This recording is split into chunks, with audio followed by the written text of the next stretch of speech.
What are you doing for Lent this year? If you've spent any time in Roman Catholic circles over the past week, you've probably heard this question. What are you doing for Lent this year? It's not a bad question, but is it the right question? So often in my own life, I know that I can get caught up in focusing on my own actions and activities. This even happens in my spiritual life too. If my Franciscan spiritual director had a nickel for each time I came to him talking about these great plans and desires I had for God, or came talking about concerns that I'm not doing enough, let's just say that vow of poverty that he took would be seriously called into question. But the thing with all of these questions and concerns is that they're focused on what I'm doing. When I get so hung up on my own busyness, I forget to focus on what God is doing in my life.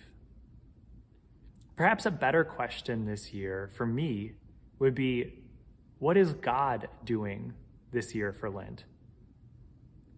Perhaps my Lenten practices could help me focus on God's transformational love and presence in my life, rather than focus on the ways in which I hope to transform myself.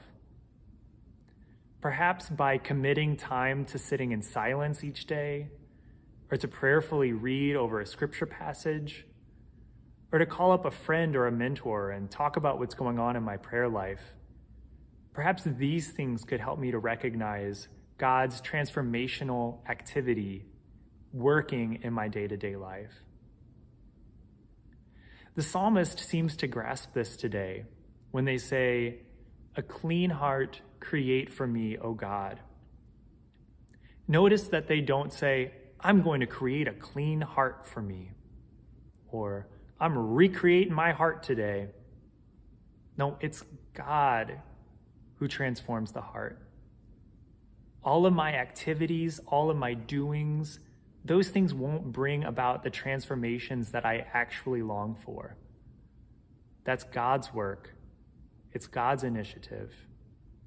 And it's my hope this Lent to open myself up to what God's up to. What's God doing for Lent this year? Let's find out.